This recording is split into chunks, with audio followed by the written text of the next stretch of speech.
Hi everyone! Nandito tayo sa Toyota Fairview. So, kukuha tayo ng sasakyan for today. So guys, this is amazing and this is one of my blessing na sa talagang sobrang saya na puso ko. Kahit masama ang paramdam ko. Tinatrangkasa tayo pero taragaw tayo. Diba Prince? Pa. Ano, excited ka na ba? Pa. Excited na si Prince. Let's go!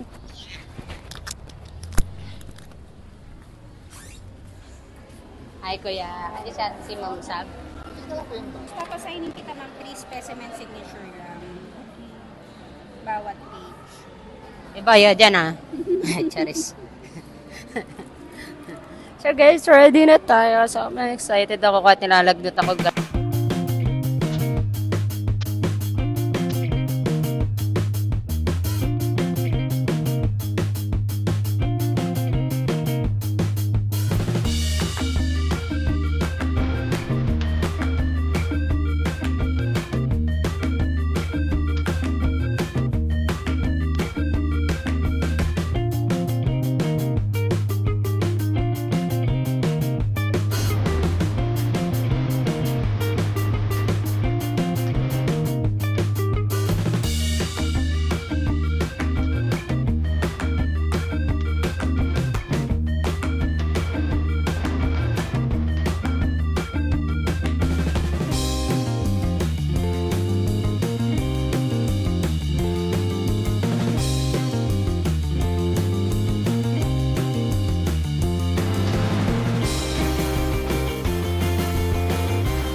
Pamakdo sila. Nagulat ako. Oh my God. Gutom na daw si Prince. Gutom ka na? Pa. Ano sasabihin mo? Thank you po. Ate Nats. Thank you po, Ate Nats. Yan. Thank you, Ate Nats. So, nagulat kami. Kain na. Kain ka na.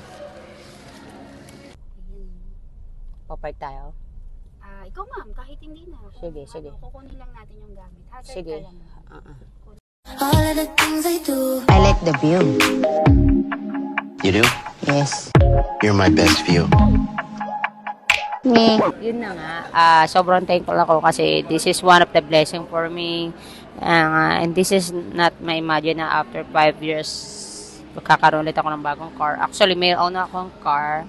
Ano siya, Starex, van siya, manual.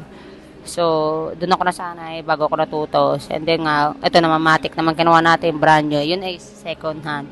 So, kung tatanungin nyo kung nasa na siya, pinamigay ko na siya sa papa ko or sa pamilya ko, bahala na sila doon. So, ngayon na dito, kasama natin si Prince. Say hi, Prince. Ayan. At gusto niyang ipangalan sa car, Prince din. So, Prince car na siya ngayon.